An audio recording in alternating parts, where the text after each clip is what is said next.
In this video, I am sharing an example of how I install legs and C-channels on dining tables. A few months ago, I was building a dining table for a client and ordered these table legs from Flowyline. I prefer the top of the legs to be flush with the underside of the table. To achieve that, I routed out a section for them. For this, I used straight hardboard pieces as my guide for the router bushing. But I've noticed that if I apply too much pressure while routing, the hardboard can flex slightly. That's not ideal, especially when I need a perfectly straight cut. So I think it's time to switch to either plywood or plexiglass for a more rigid and reliable guide. Another lesson I learned on this build is the importance of a wider router base plate.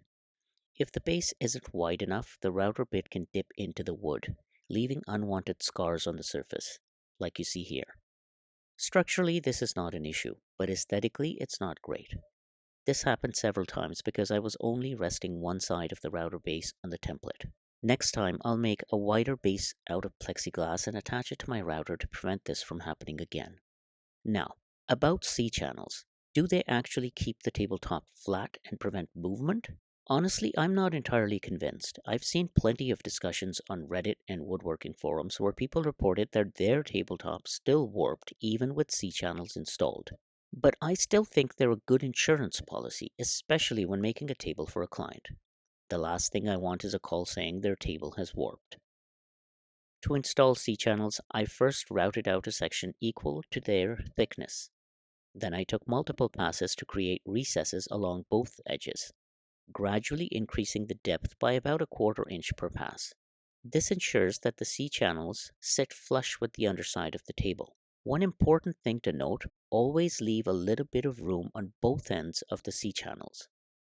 This allows for natural wood movement. For attaching the legs and C-channels, I use hard-to-find connector bolts. Yes, that's actually their name, along with threaded inserts from Rampa. I'll link to both in the description below. They come in various sizes, so you can choose the right ones based on your tabletop thickness. I've used them in dozens of builds over the years and never had any issues, so I always keep a good inventory in my shop. If you're curious about any of the other tools I use, I'll include a link to a full list in the description as well. I hope these insights help with your woodworking projects. If you have any questions or if I missed anything, feel free to drop me a comment below. I'll be sure to get back to you. Thank you for watching.